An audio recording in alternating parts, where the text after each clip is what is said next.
கனடாவின் ஒன்டாரியோ மாகாணத்தில் நாய் ஒன்றை கொலை செய்த வீட்டு உரிமையாளருக்கு தண்டனை விதிக்கப்பட்டுள்ளது. கடந்த மே மாதம் 23ஆம் தேதி நாயை கொலை செய்த நிலையில் அதனை காணவில்லை என நாடகமாடியதாக நீதிமன்றத்தில் தெரிவிக்கப்பட்டுள்ளது. இந்நிலையில் 40 வயதான வீட்டு உரிமையாளரை 3 மாதங்களுக்கு வீட்டு காவலில் வைக்குமாறு நீதிமன்றம் உத்தரவிட்டுள்ளது. சம்பவ தினத்தன்று நாயின் கழுத்தை நெரித்து கொலை செய்துள்ளார். ஆரம்பத்தில் நாயை காணவில்லை என கூறியிருந்தார். பின்னர் தாம் நாயை கொன்றதாக விசாரணைகளில் ஒப்புக்கொண்டுள்ளார்.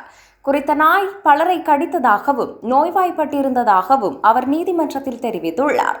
இந்த நாயை கருணை கொலை செய்வதற்கு போதிய அளவு பணம் இருக்கவில்லை எனவும் நாய்கள் காப்பகங்களும் நாயை பொறுப்பேற்க மறுத்ததாகவும் அவர் தெரிவித்துள்ளார்.